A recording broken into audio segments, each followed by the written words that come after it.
Assalamualaikum warahmatullahi wabarakatuh. Ila hadrati sayyidina wa habibina wa syafi'ina Muhammadin sallallahu alaihi wasallam wa ila arwahi abaihi wa ikhwanihi minal anbiya'i wal mursalin salawatullahi wassalamuhu alaihi wa alaihim ajma'in wa ala ali kulli wassahabati wal qarabati wat tabi'in wa tabi'it tabi'in bi ihsanin ila yaumiddin wa ila arwahi walidina wa muallimina wa dhawil huquqi alaina ajma'in wa khususan ila hadrati Syekh Abu Abdullah Husain bin Muhammad Nasir bin Muhammad Taib Al-Mas'udi Al-Banjari bisiril Fatihah. Maliki yaumiddin, iyyaka na'budu wa iyyaka nasta'in, ihdinas siratal mustaqim, siratal ladzina an'amta 'alaihim ghairil maghdubi 'alaihim waladdallin.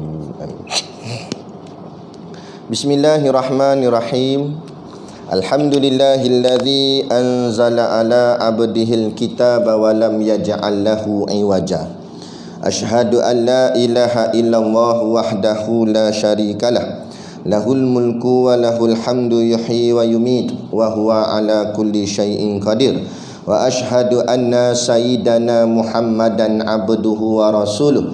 Allahumma salli wa sallim wa barik ala sayyidina Muhammad wa ala alihi wa sahbihi wa man tabi'ahu wa nasarahu wa walah. Subhanaka la ilma lana illa ma 'allamtana innaka antal alimul hakim. Rabbi shrah li sadri wa yassir li amri wahlul 'uqdatam min lisani yafqahu qawli wa la haula wa la quwwata illa billahil aliyil azim. Amma ba'd. Alhamdulillah, kita sama-sama panjatkan syukur kehadaratillah Subhanahu wa taala yang dengan limpah dan kurnianya diizin oleh Allah Subhanahu wa taala kepada kita pada malam ini untuk sambung pengajian kitab kita, iaitulah kitab Hidayatus Sibyan. Moga-moga dengan pengajian ini bertambahlah akan keyakinan kita kepada Allah, maka yakin itulah membuahkan hasil amal ibadah yang sempurna. Maka hasil amal ibadah yang sempurna itulah terhasil pahala. Hasil pahala itulah terhasilnya mahabbah, kecintaan Allah Subhanahu wa taala kepada kita. Maka dengan kecintaan itulah Allah masukkan kita semua ke dalam syurganya nanti di hari akhirat kelak, insya-Allah. Amin ya rabbal alamin. Yang saya hormati pengurusi masjid dan seluruh saf kepimpinannya, para imam, para bilal, tok-tok siap yang tak dapat kita nak sebutkan namanya satu persatu, yang amat-amat disanjungi para asatizah, alim-alim ulama, tuan-tuan guru, ustaz ataupun ustazah yang hadir pada malam ini, mohonlah ditegur kepada hamba yang fakir dalam bidang ilmu ini. Sekiranya apa yang disampaikan dan dikongsikan ada salah dan silapnya, yang kita kasihi ayah-ayah, ibu-ibu, pemuda-pemudi muslimin dan muslimat yang dirahmati Allah sekalian. Baik, kitab Jawi kita muka surat 3, sambungan sifat 20, sifat iaitu sifat yang keempat. Sifat yang keempat daripada 20 sifat.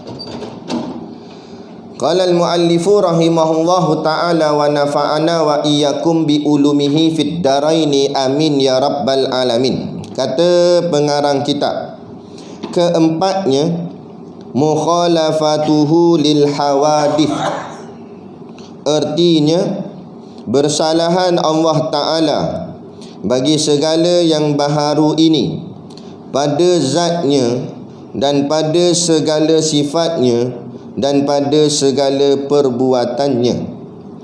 Bermula maknanya iaitu tiada sama akan zat Allah Ta'ala dan segala sifatnya dan segala perbuatannya oleh segala zat yang baharu ini dan segala sifat mereka itu dan segala perbuatan mereka itu. Lawannya mumatsalatuhu lil hawadith, artinya bersamaan Allah Ta'ala bagi segala yang baharu ini, iaitu mustahil.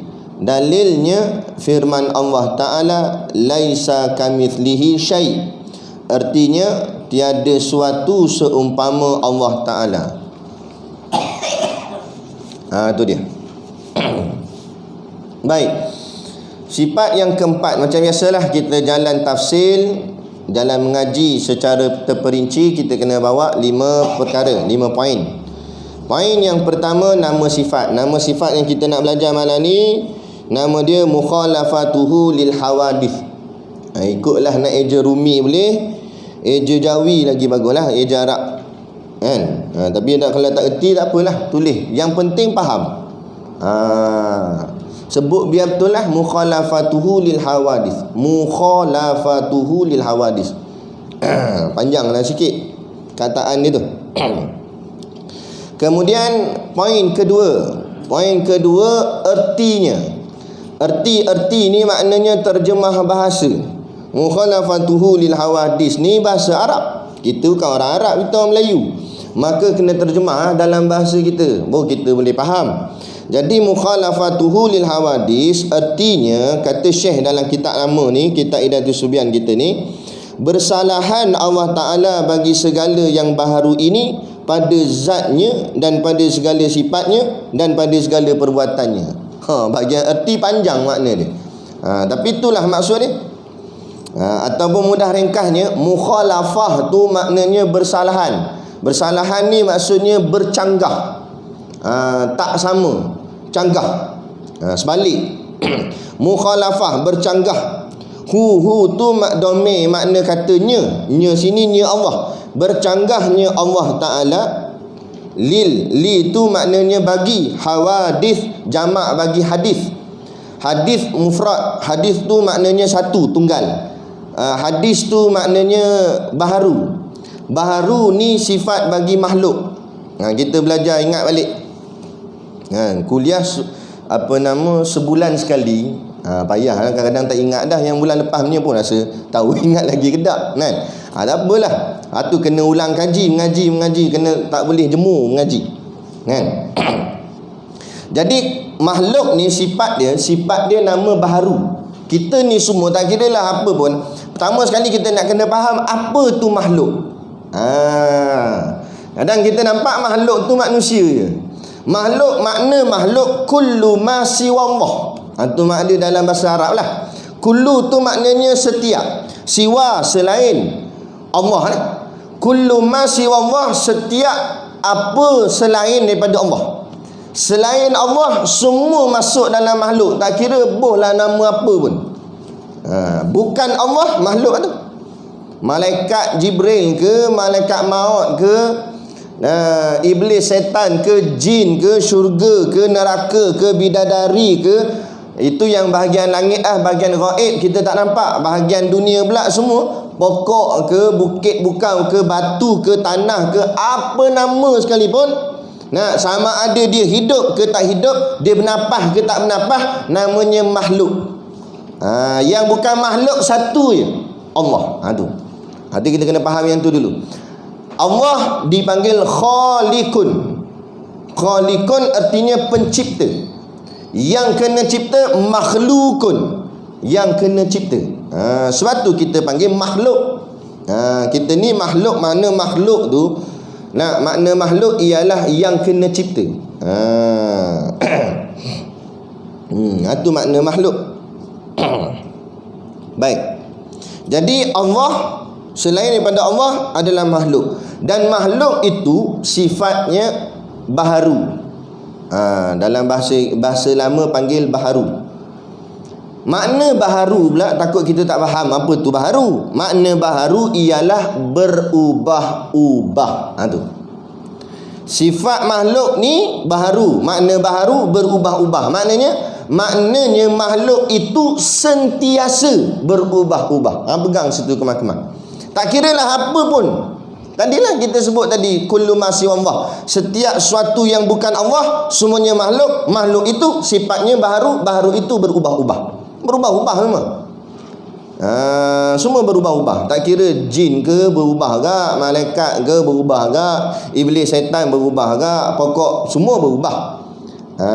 Semua berubah-ubah. Kenapa berubah-ubah? Kerana dia diubah. Kenapa dia diubah? Sebab yang ubah tu Allah. Pegang situ je. Allah tak berubah-ubah. Kerana kalau Allah berubah-ubah, pastilah Allah itu diubah. Jadi Allah tak diubah. Allah lah yang mengubah setiap sesuatu. Tengok siang dan malam bersilih ganti, berubah. Berubah masa, berubah zaman, berubah umur. Kita koi lama koi tua. Bolah makanlah makjun apa jenis makjun pun. Yang tukang jual makjun pun naik tua dah. Maknanya tak kira macam mana pun tetap akan berubah. Takkan boleh maintainnya. Jangan percayalah dengan produk-produk. Dia kata kembali muda. Kita jawab balik tu. Nampak mana boleh kembali muda? Nampak memang kau jadi koi tua. Makan ubat ke tak makan ubat memang koi tua.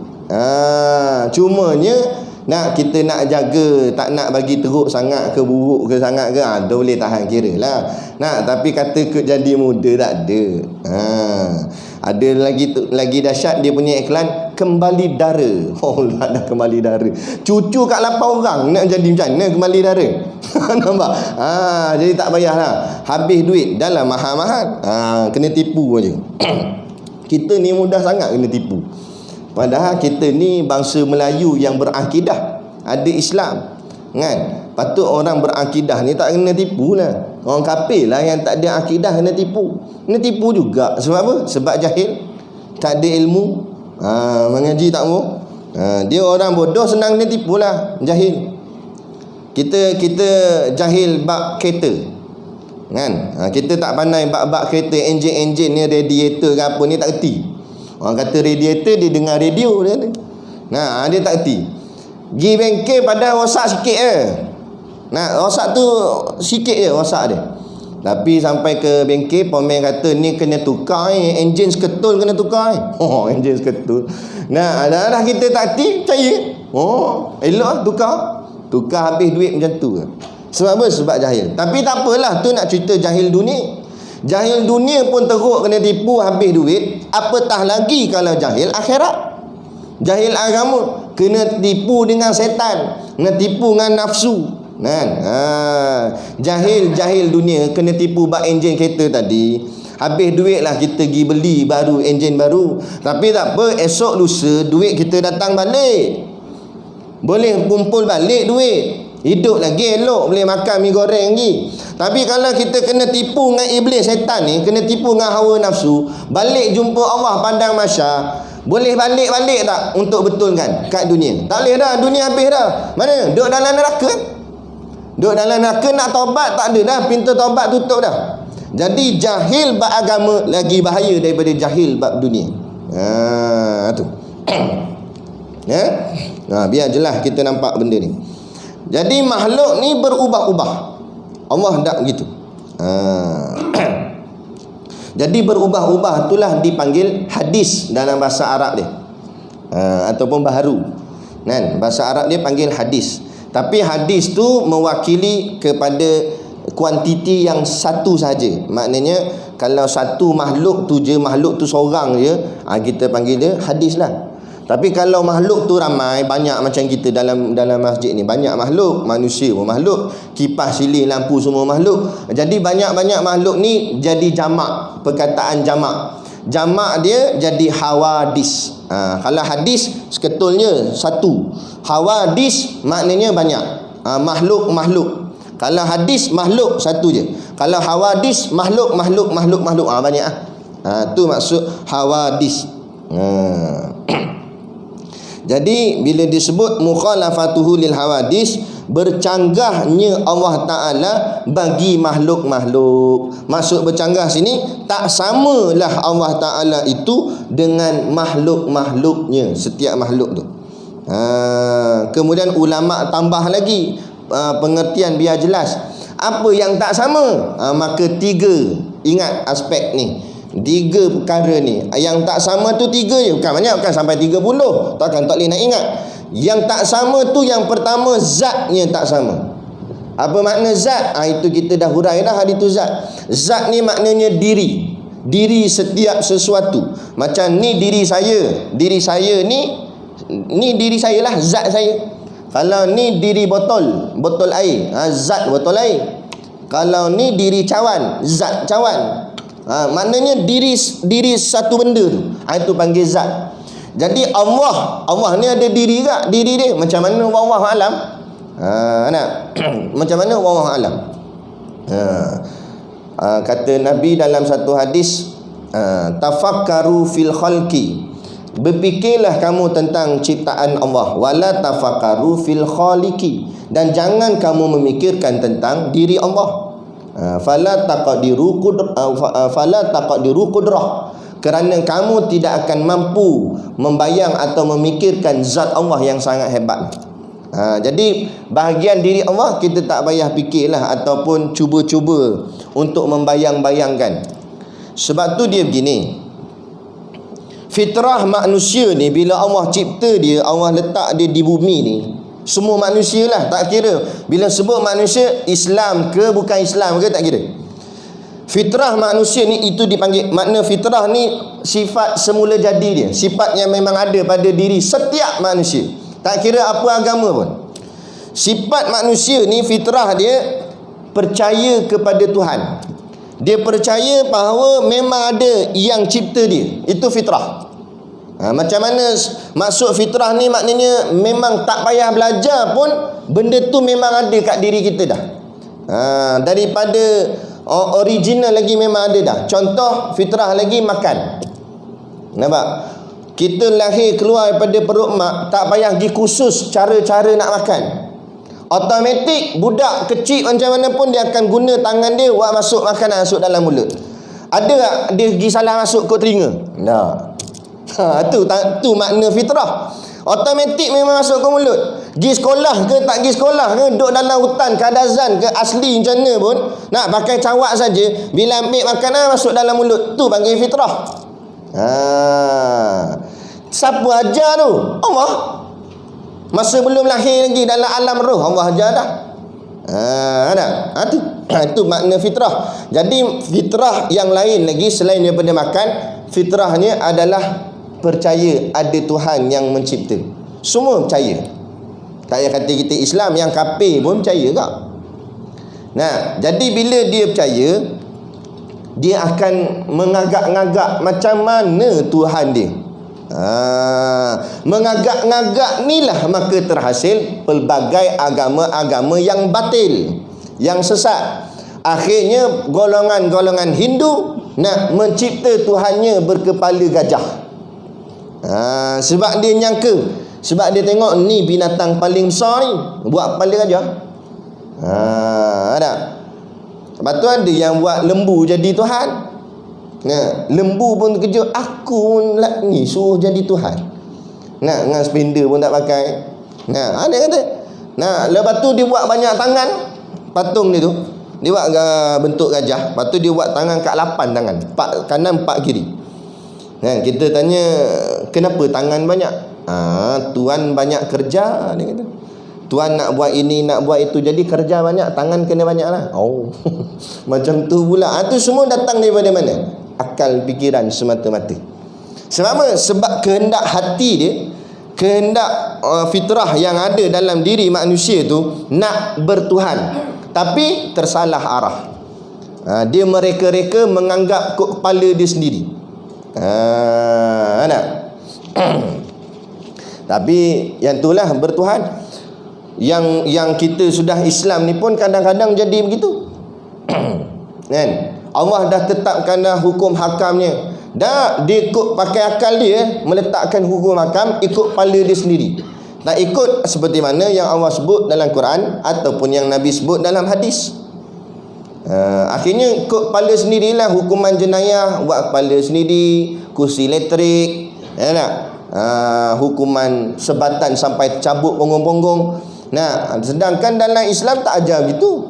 Yang Allah ajarkan gitu. Allah kata potong tangan pencuri. Tak mau, tak nak ikut. Sebab apa? Sebab dia rasa dia lagi bijak daripada Tuhan yang cipta dia. Otak dia tu pun Allah cipta. Tiba-tiba dia rasa dia lagi pandai daripada Tuhan. Dia kata, jahat tak jahat? Jahat tak jahat? Saya tanya. Jahat.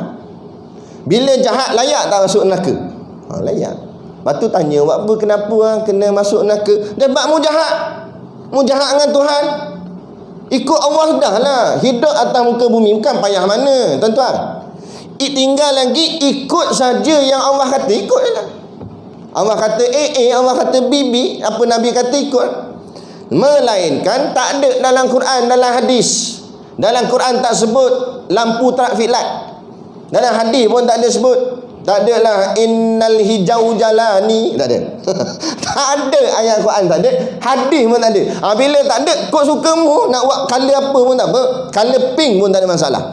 Nah, sebab apa? Sebab dia tak ada sebut. Mana Allah bagi kita peluang untuk buat sendiri. Yang tu tak apa, tak ada masalah. Tapi yang Allah sebut, mu tak boleh buat pandai sendiri. Allah kata dah kan. Macam tak kita masuk rumah orang, tetamu. Kita masuk rumah orang. Dalam rumah orang tu ada peraturan yang tuan rumah dah tetap, ada juga yang tuan rumah tak tetap. Nak? Contohnya tuan rumah tetap apa? Jangan awak masuk selipar dalam rumah. Jangan kita awak masuk selipar dalam rumah orang. Sebab tu rumah dia. Rumah kita lantak pi. Nah, kita tahu masuk. Duduk elok-elok kat kursi. Ada pun peraturan yang tuan rumah tak tetapkan. Nak minum air yang dihidang tu banyak mana. Kita nak minum seteguk boleh. Nak minum sampai habis, lepas tu minta lagi boleh. Kalau muka tak malu. Nah, ikutlah. Sekati yang tu tak ada ketetapan. Sama ke? Mu masuk ni bumi Allah. Bila Allah kata jangan buat gini, jangan buat gini, yang tu kena ikut. Yang Allah tak kata, ikut suka. Sebab tu tak ada ketetapan. Tu kena faham dalam bab ni. Nah, ni gak dia masuk gak rumah orang pakai slipper. Kata ni apa ni, masuk rumah aku pakai slipper ni. Sekati aku, slipper aku, kata. Jenis gini, jenis tamu kau hasam sungguh. Nak kita kata sak nak aku ada hadiah untuk hang. Memang aku beli lama dah hadiah ni. Nak memang nak bagi kat hang, tunggu lama dah hang datang ni. Nak tunggu sak nak tuan rumah pergi dapur. Gigi dapur ambil bawah tonggeng tu ada parang golok. Nampak keluar-keluar ni makan dia. Nak orang kata tak leh pakai slipper rumah orang, jawab slipper aku ni hangpa. Ni parang aku. Baru tahu. Gitu gaklah. Masuk bumi Allah, ikutlah Allah kata. Bila Allah kata tak boleh, tak boleh lah. Kan? Bila lawan gak, akibatnya neraka kan. Jawab ni. Kan? Tu cerita dia. Yang ni nak bagi faham betul. Jadi mukhalafah, ingat tak samalah. Allah dengan makhluk tak sama. Segi zat ni, diri dia tu tak sama. Jadi jangan kita mikirkanlah diri Allah ni macam mana rupa. Jangan buat macam kafir. Kafir lantak dia lah. Memang dia dah tersesat. Sebab tu panggil sesat. Dia tersalah arah. Lepas tu kita kalau boleh sebagai orang Islam, jangan kita kelompok Melayu di Islam. Di Malaysia ni jadi begitu. Islam Melayu. Kalau bangsa lain tak boleh. Tak, kita kena sebarkan Islam. Islam bukan hanya untuk Melayu. Islam for all.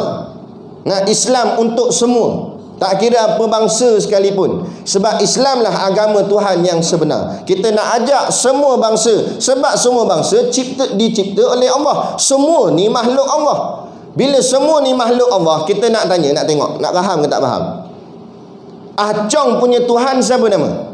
Acong punya Tuhan Allah. Mutusami Allah enggak? Dah Lingua Eng Allah enggak? Tak kira lah bohlah nama apa pun, Tuhan dia Allah. Tuhan iblis apa dia? Allah enggak? Tuhan setan Allah enggak?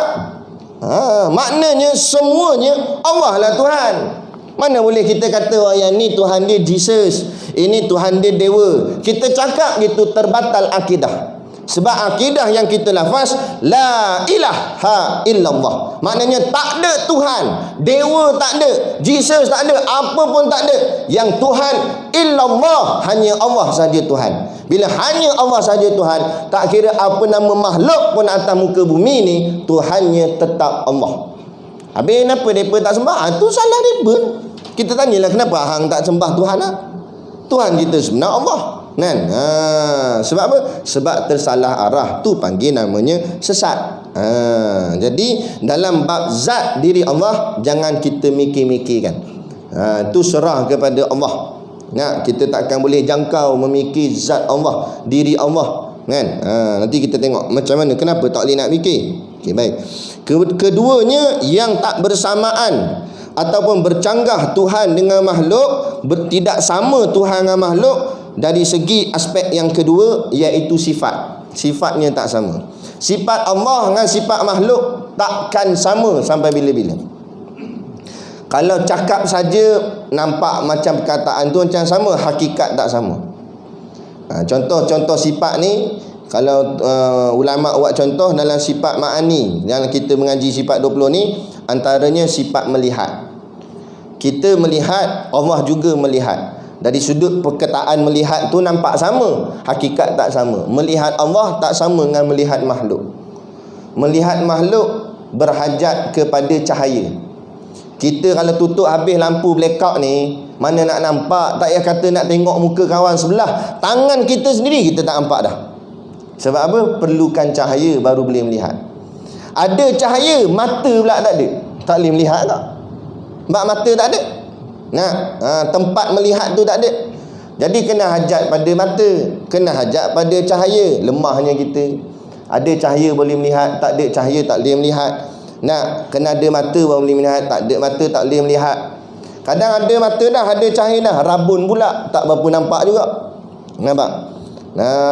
Tu menunjukkan bahawa diri kita lemah. Ada dah semua, mata elok, cahaya elok, tapi berhijab. Maksud berhijab, tak boleh melihat di sebalik yang belakang. Ada dinding kot depan kita, belakang dinding tu kita tak nampak dah. Nampak? Maknanya ada had penglihatan kita. Kalau tak ada dinding langsung pun lapang macam kat tepi laut, tetap kita tak nampak di apa hujung sekali sana, tak nampak juga. Nampak? Dan mata kita pula melihat bahagian depan saja, belakang tak nampak dah. Bahagian depan dengan sikit-sikit bahagian tepi, belakang tak nampak dah. Maknanya lemah. Bila kita tulis balik sifat-sifat mata kita ni, sifat melihat kita satu-satu, baru nampak lemahnya penglihatanku. Ada pun Allah tak begitu. Allah boleh melihat tanpa cahaya. Disebut dalam kitab-kitab tauhid, semut kecil tu yang berwarna hitam duduk di atas batu yang hitam di waktu malam yang sangat gelap, langsung tidak ada lampu, tidak ada cahaya, Allah tetap nampak semut tu. Tak payah kata semut duduk atas batu, semut duduk dalam tanah, Allah nampak. Kita dalam tanah tak nampak dah. Allah nampak tanpa dindingan, tanpa hijab, tanpa halangan, Allah nampak semua. Allah tak berhajat pada cahaya. Dan melihat Allah tak berhajat pada mata. Kita kena ada mata baru boleh melihat. Allah tak perlu kepada mata untuk melihat. Jadi jangan duk pegang Allah melihat, maknanya Allah ada mata gak lah. Tak semestinya. Tak semestinya melihat tu mesti dengar mata. Contoh yang boleh melihat kita, CCTV, kamera tu kan, kamera CCTV, dia boleh nampak kita. Mana mata dia? Ada mata? Mana ada mata? Tu lens. Nampak? Tu kanta. Mana ada mata? Macam kita kata suara mesti ada mulut. Tak. Kadang-kadang suara boleh keluar tanpa mulut. Speaker, mana mulut mana lidah mana bibir? Tak ada. Tapi keluar tak suara? Keluar. Lagi pelik CD sekeping tu, kita masuk dalam radio, keluar suara penyanyi. Kok mana sekeping boleh keluar suara? Jadi jangan ingat bila bersuara mesti ada mulut, bila melihat mesti ada mata. Tak. Kalau yang tu kita boleh nampak, apatah lagi kita boleh berpegang bahawa Allah melihat tak memerlukan mata. Jangan nampak macam kita makhluk. Kita lemah. Kita berhajat pada sesuatu, Allah tak berhajat pada sesuatu. Allah melihat tanpa dindingan, tanpa hijab, semua Allah boleh nampak. Allah boleh nampak dalam hati kita.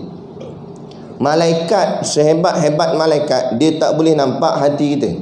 Dia tak boleh baca hati kita. Malaikat ni dia akan melihat dari segi zahir kita sahaja. Zahir kita, zahir tu maksud luaran kita lah. Kita buat apa? Katalah ada satu orang hamba ni disebut dalam kitab Minhajul Abidin karangan Imam Al-Ghazali. Ada satu orang hamba ni kuat ibadat, mayang tahajud 12 rakaat, itu pun hari kerja, hari cuti Sabtu Ahad 24. Bukan lebam dah dahi, darah terus dahi. Kuat semayang. Nak tasbih sampai putus tali tasbih. Hebat. Baca Quran sampai terkoyak muka surat. Hebat. Kuat ibadat sungguh orang ni. Nah, malaikat semua kagum, memuji-muji. Hebatnya hamba ni. Kuat betul buat ibadat, taat sungguh. Nah, tiba-tiba meninggal dia. Bila meninggal, berpuluh-puluh malaikat berebut nak angkat amalan dia bawa naik ke langit. Sebab amalan yang begitu hebat, dengan tahajudnya, dengan dermanya, dengan semayang sunat, dengan puasa sunat Allah, macam-macam lah. Malaikat semua berebut nak angkat, bawa naik langit pertama lepas, langit kedua lepas, sampailah 7 langit. Langit ke-7 semua lepas sampai ke atas, sampai akhirnya menghadap kepada Allah amalan tersebut. Maka Allah kata apa? Ambil amalan ni, hempuk atas kepala dia. Aku tak terima. Malaikat semua terkejut. Awak tak terima Allah ni kuat ibadat ni. Ni hamba yang kuat ibadat. Benar? Nah, Allah kata, malaikat aku pun kau bohong, tipu. Nah, segi zahir memang nampak hebat. Dalam hati Allah tahu rupa-rupanya ibadatnya bukan kerana Allah, tapi kerana makhluk. Semayang banyak sebab nak orang kata kuat sujud, sampai belekuk-lekuk dahi. Orang tengok muka kata, oh ni jenis kuat semayang ni. Oh, kembang dada-dada. Baca Quran banyak supaya orang panggil qari, supaya orang panggil hafiz, hafal Quran. Nampak? Semua buat kuat menderma supaya orang panggil penderma yang hebat. Dermawan, sebab nak orang sebut. Banyaklah jadi macam ni. Bagi derma 10,000 cek tu kecil, tak nampak. Jadi dia buat replika pakai cardboard, buat jadi besar, tulis 10,000. Ambil seorang pegang sana, seorang pegang sini, kecek gambar. Patut jangan ambil gambar, baling dengan kamera-kamera atas kepala dia. Nak tunjuk benda, nak supaya orang nak puji kamu. Ni kata, inilah makhluk. Nak buat bukan kerana Allah. Walau banyak mana 10 juta sekalipun, buat kerana makhluk, haba'am mansura, kata Allah. Jadi habuk yang berterbangan. Tak ada. Ada orang dia derma RM1 je, tapi dia ikhlas, tak tunjuk kat orang, buat semata-mata kerana Allah. Allah muliakan dia. Tu yang dia kata, sebab tu saya derma RM1 je Ustaz. Memang betul lah, mu ikhlas tapi kedekut pahit. Nampak? Rezeki makin tambah, sawit dah makin mahal dah ni, takkan RM1 lagi nak. Ya lebih sikit. Naik ke RM5 boleh tahan kira. Contoh lah kan. Tu dia. Jadi sifat. Dan lagi juga sifat, makna kata tak kira lah sifat apa. Contohnya kita kata sifat pemurah, penyayang. Macam nama Allah Ar-Rahman, Ar-Rahim. 99 nama Allah itu mewakili sifat-sifat Allah juga. Jadi bila sebut Allah yang Ar-Rahman, maknanya Allah yang bersifat pemurah. Ar-Rahim, Allah yang bersifat penyayang. Kita dengar penyayang, ataupun contohlah pemurah dulu. Kita dengar Allah ni pemurah. Kita tengok ada tak manusia pemurah? Tapi tak sama. Boleh pakai perkataan je lah, pemurah juga. Tapi Allah bukan pemurah, maha pemurah. Maknanya pemurah ni bukan sikit-sikit. Pemurah kita, banyak mana kita boleh pemurah. Kita ada duit banyak, kita derma. Kita derma tu, kita derma sebahagian je duit yang kita ada. Tapi kita tak boleh nak bagi semua pun. Bagi semua kita habis pula apa-apa ke dana. Tapi kalau takdir kata kita boleh bagi semua pun, masih lagi terhad. Katalah dia dalam duit, dalam bank kita ada 1 juta, kaya lah. Kita pun derma kepada orang semua sekali 1 juta. Tiba-tiba ada orang minta lagi, kata boleh tak, saya ni susah juga ni, saya nak RM1 je. Dia dah bagi juta dah kat orang lain. Nak derma lagi RM1, tak ada duit dah. Maknanya habis dah pemurah dia, tak boleh lagi. Allah bagi banyak mana pun, sedikit pun tak berkurang di sisi Allah. Itu kata Allah maha pemurah. Lagi pemurah, kalau pemurahnya kita ni, kita bagi kat orang yang kita suka je. Orang kita tak suka, kita tak bagi. Betul tak? Macam kita buat kenduri kendara. Kalau kita benci dengan kawan tu, dengan orang tu, hatta jiran sebelah pun kita tak panggil, sebab kita tak suka dia. Bendera tak sama, contoh. Tak panggil jiran sebelah, tak panggil dah. Sebab apa? Sebab tak suka. Tapi tengok Allah. Suka tak suka Allah bagi tak? No, kafir Israel nak bunuh habis umat Islam. Tak payah kata umat Islam, zaman dulu-dulu Nabi dia bunuh. Sejahat-jahat bangsa Israel. Sebab apa? Sebab bunuh para Nabi. Nah, lain jahat, ada gak jahat dia, tapi tak sampai bunuh Nabi. Ini punya bangsa Yahudi membunuh Nabi. Bunuh Nabi pun Allah bagi tak dia makan? Bagi. Allah bagi tak nyawa? Bagi. Bagi tak dia nafas? Bagi nafas. Mereka Allah bagi tak makanan, rezeki? Cukup semua. Tu kata pemurah Allah. Padahal jahat dengan Allah pun Allah jamin rezeki dia. Apatah lagi kita yang taat. Nampak? Tiba-tiba kita takut soal rezeki. Tu kata pelik. Tu kata sebab apa? Sebab tak mengaji. Kita yang jadi runsing ni tuan-tuan, ayah ibu yang dirahmati Allah sekalian, yang kita runsing seharian kehidupan kita ni, kita runsing apa? Kita runsing rezeki ke harta sebenarnya? Yang kita pening serabut dalam kepala ni, kita pening tu sebab fikir rezeki ke fikir harta? Fikir harta, bukan fikir rezeki. Rezeki cukup, tak payah risau. Nah, tak payah kata kita yang Islam kafir Allah jamin rezeki, apatah lagi yang Islam, apatah lagi yang taat.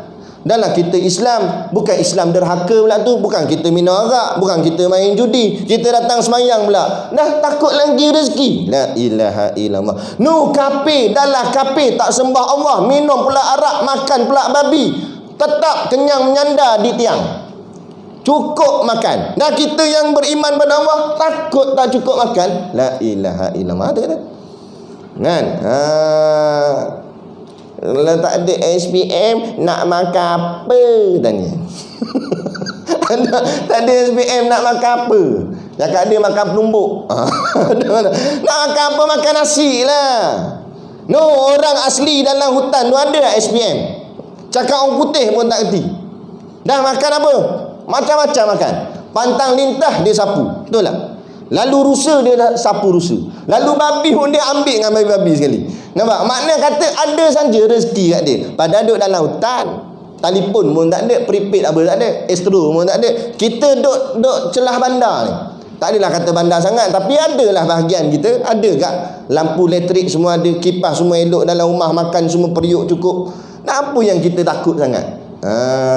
Sebenarnya yang kita pening bukan soal rezeki sebenarnya. Yang kita pening ialah soal harta, yang menyebabkan hari ini berhempah pula sampai solat jemaah pun tak boleh datang, dengar kuliah pun tak boleh pergi. Sibuk cari rezeki ke sibuk cari harta? Sebenarnya cari harta, nak membanyak-banyakkan harta. Nak kereta ada dah, tak nak beli kereta baru pula X50. Nampak? Tak puas hati tengok jiran sebelah tukar kereta, tengok jiran sebelah renovate dapur, tak puas hati nak agak dapur besar. Berlumba-lumba dari segi apa tu? Dari segi harta. Apalah lumba lah, banyak mana harta. Sagi mati sagi buat liang lahat tu biar buat besar. Cakap dengan tukang gali kubur, saya tak mau lubang macam biasa, saya nak lubang saya jenis besar ni. Sebab apa? Sebab nak masuk harta banyak-banyak dalam tu. Jadi macam jerat Cina. Sebab tu orang Cina tengok bangsa Buddha, agama Buddha, lagi kaya dia, lagi besar dia punya kubur. Sebab dia bertuhankan dunia, dia bertuhankan duit, bertuhankan harta, sampai mati pun nak bawa harta. Jadi kalau kita pun sifatnya tu, jangan tanamlah kubur orang Islam, tanam di jerat Cina, buat besar-besar. Sebab apa? Sebab kita tak faham. Tu.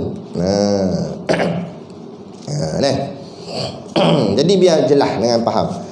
Jadi zat tak sama, sifat pun tak sama. Pemurahnya Allah, siapa-siapa Allah bagi. Kata ulama, kalaulah dunia ni ada nilai di sisi Allah yang sangat hebat, nescaya setitik air pun Allah takkan bagi kepada orang kafir untuk minum. Jadi tak ada nilai apa pun dunia ni. Orang yang tertipu dengan dunia lah sibuk kejar dunia. Bukan saya suruh tinggalkan dunia, tak payah pergi kerja, duduk masjid semua, bukan. Pergi kerja, pergilah, tapi buat cukup makan minum sudahlah. Berlebih kurang sudah. Bukan nak mengkaya-kayakan sangat. Kalau kita terkaya, kita tak nak kaya, tapi tiba rezeki melimpah-limpah, alhamdulillah. Nampak? Kemudian ambil sebahagian, bantu bahagian agama, masjid surau, sekolah agama, pondok-pondok dan sebagainya, supaya jadi saham akhirat. Dia begitu je, tak ada masalah sebenarnya, kan? Yang masalahnya bila dalam hati ni ada cinta dunia, tu masalah. Dan lagi yang ketiga, tak samanya Allah dengan makhluk itu adalah yang ketiganya perbuatan, af'al dalam bahasa Arab. Perbuatan Allah dengan perbuatan makhluk tak sama. Perbuatan Allah, perbuatan makhluk tak sama. Contoh perbuatan makhluk. Makhluk hebat sangat, jadi engineer, saintis, pakar, hebat sungguh lah. Kaji bahan-bahan kimia ni, campur ni, jadilah terciptalah satu alatan baru ataupun barang yang canggih. Terciptalah getah tervulkan, nama dia. Getah tervulkan itulah jadi getah bagi tayar kita, sehingga boleh support barang yang sangat berat, body yang sangat berat, getah boleh support. Bijaknya manusia, hebat manusia pun getah tayar tu boleh tahan berapa lama? Kalau kereta biasa kat 5 tahun je, habis 5 tahun botak dah, kena tukar. Tapi hebat Allah Ta'ala, Allah buat tapak kaki kita untuk alas kita berjalan. Lama mana dah kita pakai sejak lahir? Kan 5 tahun tukar, tak ada. Bertahun-tahun dah, berapa puluh tahun, hidup 80 tahun, 80 tahun tapak kaki tu pakai. Nampak? Allah cipta elok lah. Tak ada dia pergi kedai apek tukar Michelin, ada Michelin. Cari Michelin. Abang tanya, mana kereta? Bukan kereta, ini tapak kaki, bubuh Michelin boleh? Apek pun bagi kaki atas muka, pang, bagi sebiji. Kata mana boleh tukar? Apek faham bab agama. Nampak? Dia kata mana boleh tukar? Ini Tuhan bagi Tuhan bagi tayar tukar. Manusia bagi baru tukar. Sebab manusia bodoh. Manusia tak reti. Nampak macam bijak, hakikat tak ada apa. Allah lah yang maha hebat. Lepas tu kita mengaji ilmu tauhid ni, tujuan dia nak kenal diri. Man arafa nafsahu faqad arafa rabbahu. Siapa yang kenal diri dia, barulah dia kenal Tuhan dia. Kenal diri macam mana? Kenal diri bodoh, kenal diri lemah, kenal diri tak hebat, baru nampak Tuhan yang maha hebat. Selagi mana nampak diri ni hebat, oh bijak aku, oh pandai aku, oh cerdik aku, dia takkan nampak Tuhan yang maha hebat. Itu yang akhirnya menebal di dalam hatinya sifat sombong. Kata ulama, sombong itu berpunca daripada kelebihan yang kita ada. Hakikatnya kita tak ada lebih pun, yang lebih Allah. Tapi kita duk menyangka-nyangka kita ada kelebihan, maka daripada kelebihan tu tiba-tiba kita jadi sombong. Jadi sombong.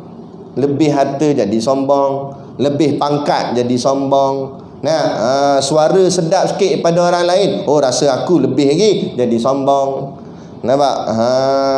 Sebenarnya hakikat tak ada apa pun. Tak ada apa pun lebih kita semua ni. Kita manusia yang dhaif sahaja.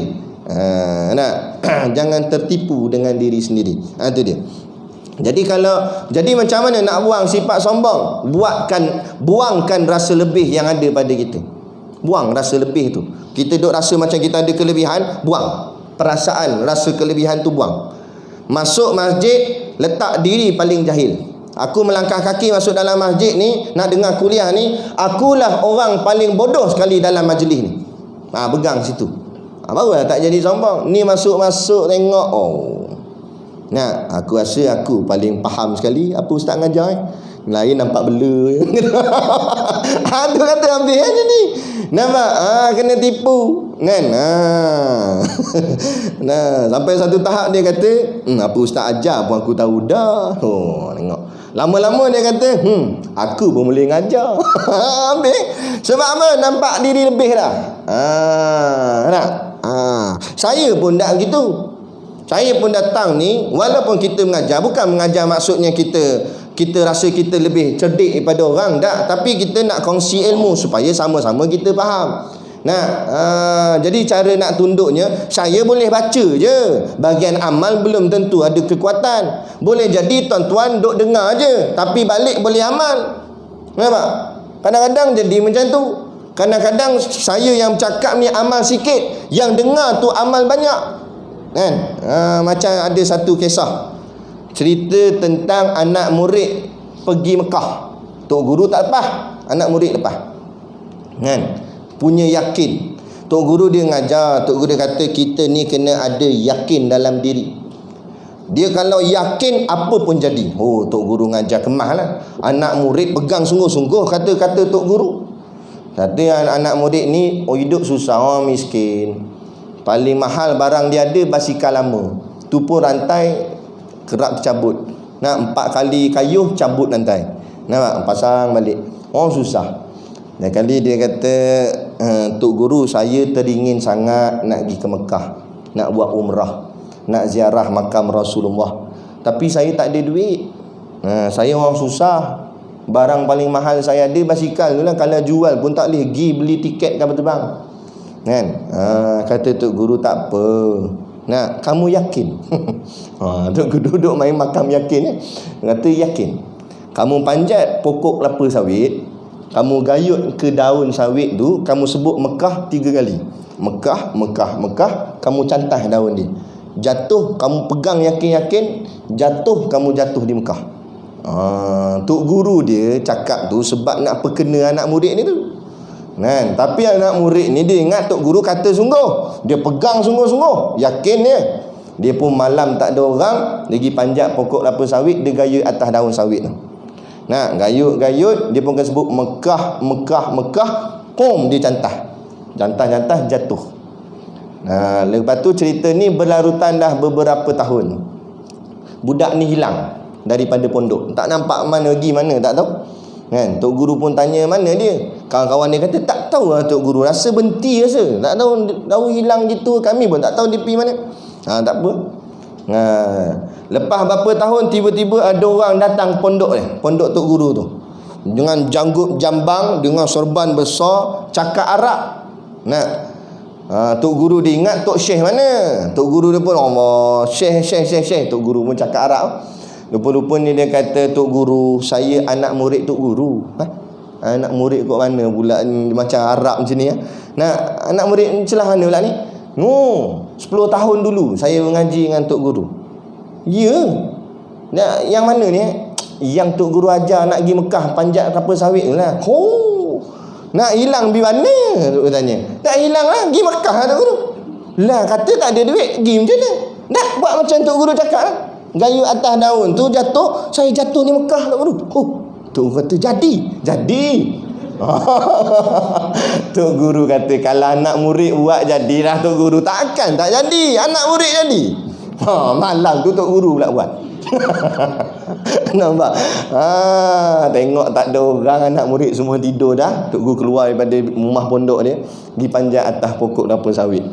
Nak panjat pun payah dah tu dah Tok Guru. Naik atas, gayut atas daun. Tok Guru pun sebut Mekah, Mekah, Mekah. Kop, dia potong daun, pum, jatuh. Memang sungguh jatuh. Kat Mekah kat situ juga. Nampak? Simen terus panggung. Bawa pergi hospital. Habis. Nampak? Tak ada kuliah sebulan. Anak murid tanya mana pergi Tok Guru kita? Jatuh pokok kelapa sawit. Apa kerja Tok Guru pergi panjat kelapa sawit tu? Sebab dengar anak murid buat jadi. Anak murid tu buat sebab yakin. Tok Guru dia buat ragu-ragu. Lepas tu nak ceritanya, sebenarnya kita tak ada siapa lebih. Yang lebih di sisi Allah, orang yang paling bertakwa di sisi Allah. Lagi tinggi takwa dia lebih. Baik guru, baik anak murid. Guru sembang je lebih, takwa tak ada, tak jadi tak. Anak murid tak banyak cakap tapi takwa ada lebih. Dia gitu. Jadi zat, sifat dan perbuatan, tiga-tiga ni tak sama Allah dengan makhluk. Pegang situ kemah-kemah. Tu dia. Bermula maknanya iaitu tiada sama akan zat Allah Ta'ala dan segala sifatnya dan segala perbuatannya. Tak sama dengan apa? Oleh segala zat yang baharu. Baharu tadi apa dia? Makhluk. Takkan sama zat Allah dengan zat makhluk. Jadi ciptaan orang kafir terhadap bentuk rupa Tuhan itu semuanya adalah zat makhluk. Zat yang dibayang-bayang. Nak dia menggabung-gabungkan. Kalau di gereja-gereja Sepanyol, dia buat lukis gambar kuda unicorn. Dengan kita pun percaya gak. Dia letak kuda buat ada tanduk. Nak ambil mana tu? Itu semua rekaan-rekaan hasil bayangan-bayangan yang mereka bayang. Nah, dia tu kata Tuhan begini kot, ni macam ni kot, ni macam ni kot, dah ada. Alam-alam gaib. Burak lah, dia buat bayangan, dah ada. Jadi yang sebenarnya kita tak tahu zat Allah. Zat takkan sama zat Allah dengan zat makhluk. Zat makhluk dengan zat makhluk kadang-kadang sama. Kita panggil pelanduk dua serupa. Saya sebab kuliah banyak tempat dan lain-lain negeri. Kadang-kadang kita jumpa muka pak cik tu sama. Kat sini pun ada seorang, kat satu tempat tu pun ada seorang. Kita ingat jauh ni dia datang. Tanya-tanya nama lain. Muka tu sama, lebih kurang. Ada berlaku. Tu. Kita pun jalan-jalan, nampak ada jemaah. Satu jemaah surau tu nampak di kedai tikar. Dia kata bukan, ni orang lain, dia kata. Tu mungkin tak kot landuk dua serupa kan. Dia kata tu. Jadi ada serupa. Zat Allah tak ada serupa satu. Zat makhluk ada serupa. Zat makhluk ada serupa. Macam mana pun diri kita ni. Tapi hebat tengok Allah cipta. Kita tengok muka kucing tu sama je kan. Mana-mana kucing muka sama je. Yang lain pun kalau bulu color dia lah. Tapi bagian muka sama je muka dia tu kan. Dan kita pun tak boleh beza muka jantan dengan muka betina. Melainkan kita kena tonggeng dia. Baru nampak bawah tu dia. Tapi tengok muka tahu dah jantan betina. Tengok muka tak tahu jantan betina. Tapi kucing sama kucing dia tahu ni kucing jantan, ni kucing betina. Nampak? Sebab tu tak ada kucing gay, tak ada. Kucing lesbian tak ada. Allah buat manusia ni muka beza dah. Boleh tengok. Kadang-kadang bukan sakat dari depan, dari belakang kita boleh agak ni laki ke perempuan. Dia hentam juga laki sama laki. Kita kata bodoh, lebih bodoh daripada kucing ni. Patut biar kucing makan nasi lemak, dia bagi makan whiskies. Bodoh daripada kucing. Tu. Jadi itu maknanya zat Allah tak sama. Kemudian yang kedua, sifat Allah tak sama dengan sifat baharu. Sifat baharu. Sifat baharu, sifat makhluk. Makhluk segala sifatnya semuanya kurang. Jangan sekali-kali kita pegang sifat kita ni ada lebih. Tak, semua sifat kita kurang belaka. Dipanggil nakis dalam bahasa Arab. Kurang. Semacam mana pun kita nampak hebat, kurang. Dia duk puji, hebat Tun M. Berapa kali jadi Perdana Menteri. Tun M tu hebat, bapak kemodenan. Tengok berapa banyak bangunan tinggi dia buat apa semua. Hebat-hebat dia, memang dia hebat. Dia buat parti, dia kena tendang daripada parti dia. Dia kata hebat sangat. Sebab tu kita jangan terlampau taksub. Nak puji ala kadar sudah. Sehebat mana pun makhluk, hakikat lemah. Pegang situ kemar-kemar. Allah yang maha hebat. Allah sikit pun tak ada lemah. Betul akidah. Ni puji tak berpada-pada, lebih-lebih puji. Dapat apa sangat kita puji lebih? Kalau puji Nabi boleh tahan kira dapat syafaat. Puji Allah boleh tahan kira dapat syurga. Dan puji makhluk dapat benda. Tu. Baik, dan segala sifat mereka itu dan segala perbuatan mereka itu, dan semua perbuatan Allah dengan perbuatan makhluk takkan sama. Perbuatan makhluk semuanya serba kekurangan juga, macam sifat tadi. Serba perbuatan makhluk ni ada cacat celanya, ada kurangnya. Sebab tu kalau kita baca dalam kitab Risalatul Tauhid, kata Syekh, buktinya manusia sentiasa memperbaharui, dipanggil inovasi, sentiasa baru. Contoh telefon kita. Zaman dulu telefon kita besar betul air. Betul tak? Sekali tekan tu 1 kilo dengan bunyi. Tet, tet, tet. Kuat tu bunyi. Nampak? Besar betul air. Baling anjing, mati anjing. Besar betul telefon. Lepas tu orang buat inovasi. Akhirnya jadi telefon makin lepeh, kecil. Daripada main tekan-tekan button, main slide-slide touch screen pula. Macam-macam canggih. Panik, rasa-rasa kat jari gini loh. Gitu. Mana nak tahu? Lama-lama kok masuk dalam telinga terus. Nampak? Dan kali tak boleh keluar dari pun, duduk dalam telinga tu. Mana makin canggih. Tengok kunci kereta kita. Dulu main pulah sampai patah kunci. Kali sekarang main tekannya button. Ada pula sekarang tak payah tekan apa, duduk dah. Nampak? Macam-macam. Makna kata makin diperbarui. Kenapa makin perbarui? Kerana apa saja yang makhluk buat lemah, tak ada cacat celanya. Kalau makhluk buat tu perfect dah, tak payah perbarui dah. Sebab dah perfect. Dah sebab tak perfect lah diperbarui sentiasa. Sebab tak perfect, sebab lemah. Kan? Ada pun apa Allah cipta, ada tak Allah perbaharui? Pernah tak Allah inovasikan langit? Awan. Langit zaman Nabi Adam sampailah sekarang nulah langit kita. Warna biru, awannya putih. Ada tak Allah tukar? Dulu zaman Nabi Adam langit warna hijau. Zaman Nabi Musa buat color merah pula. Nak zaman Nabi Muhammad bawa warna biru. Dah. Dari dulu tu lah langit dia. Daun dari dulu hijau. Pokok dari dulu warna tu juga. Tanah daripada dulu warna coklat. Tak ada inovasi. Sebab apa tak ada inovasi? Sebab memang sudah perfect. Sebab apa? Sebab itu perbuatan Allah. Perbuatan makhluk tidak perfect. Bila tak perfect, kena ada inovasi. Tacak balik, renovate balik, bagi elok balik. Gitu. Dia gitu. Lawannya mumathalatu lil hawadis, lawan bagi sifat mukhalafah mumathalah. Mumathalah maksudnya bersama. Samalah Allah dengan makhluk, itu lawan. Mustahil, akal tak boleh terima.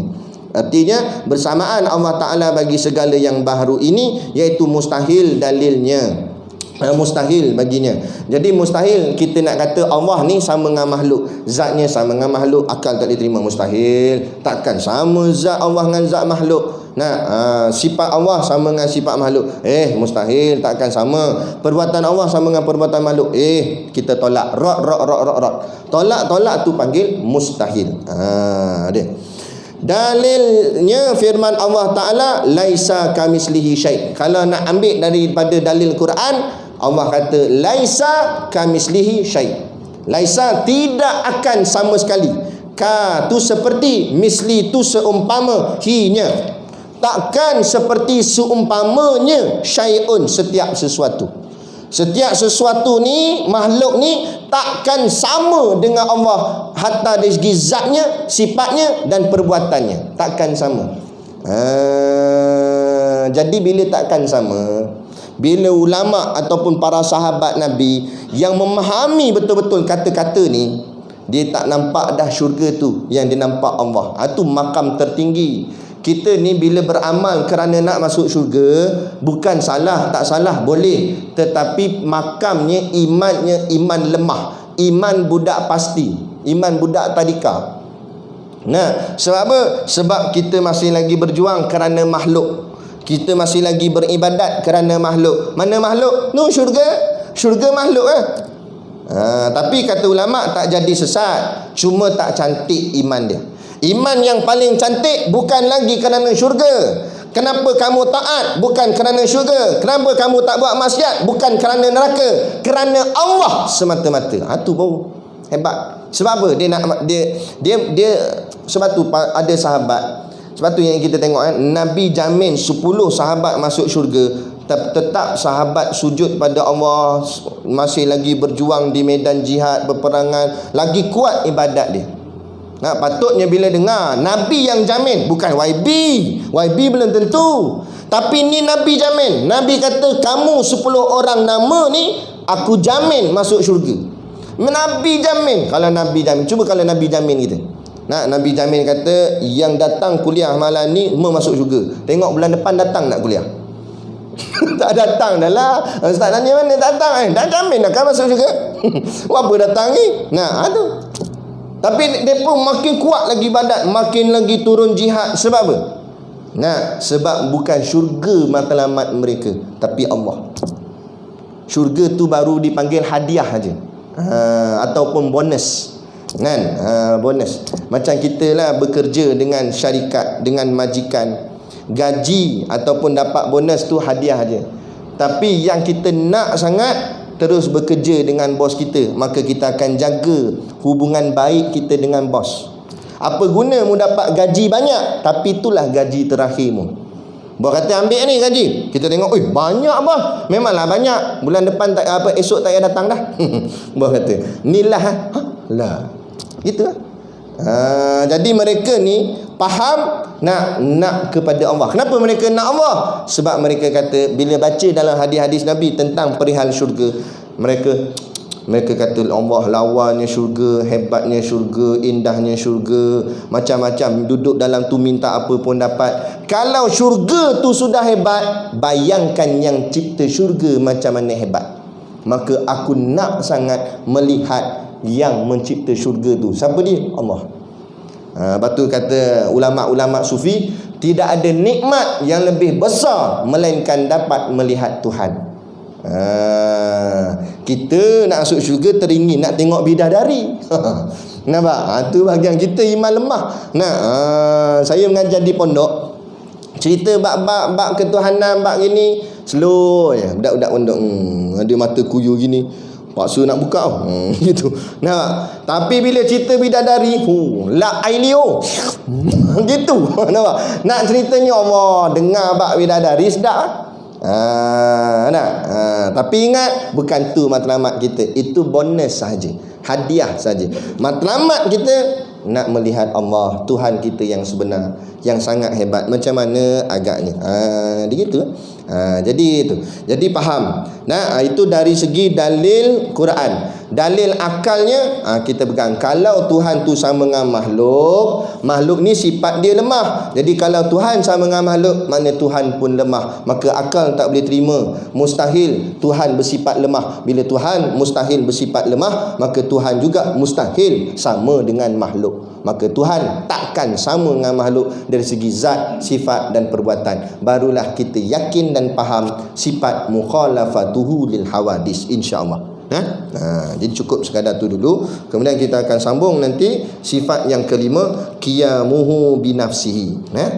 Moga-mogalah. Dah 4 sifat dah kita mengaji ni, ibaratnya sudah 4 paku kita pasakkan dalam hati kita, akidah kita.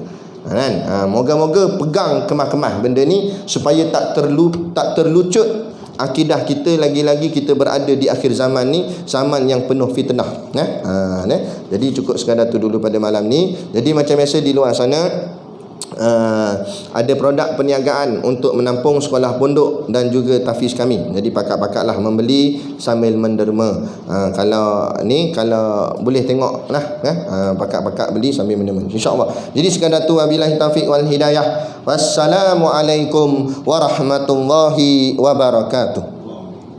A'udzu billahi minasyaitonir rajim. Bismillahirrahmanirrahim. Alhamdulillahi rabbil alamin, wassalatu wassalamu ala asyrafil anbiya'i wal mursalin sayyidina Muhammad wa ala alihi wa sahbihi ajmain. Allahumma taqabbal minna salatana wa du'aana innaka antas samiul alim wa tub alaina innaka antat tawwabur rahim. Allahumma ja'al dinana dinan nabi Muhammadin sallallahu alaihi wasallam wa islamana islamal muslimin wa imanana imanal mu'minin wa salatana salatal khashiin wa a'malana a'malas salihin wa niyyatana niyyatal mukhlisin wa dhunubana ya Allah dhunubal mustaghfirin wa hayatana hayatal ulama wa mautana bi mauti syuhada wa dakhinal jannata ma'al anbiya'i alaihimus salatu wassalam. Rabbana atina fid dunya hasanah wa fil akhirati hasanah wa qina adzabannar wa qina adzabannar wa qina adzabannar. Wa sallallahu ala khairi khalqihi sayyidina Muhammad wa ala alihi wa sahbihi wa sallam. Subhana rabbika rabbil izzati amma yasifun. Salamun ala mursalin walhamdulillahi rabbil alamin. Amin ya rabbal alamin. Taqabbalallahu minna wa minkum.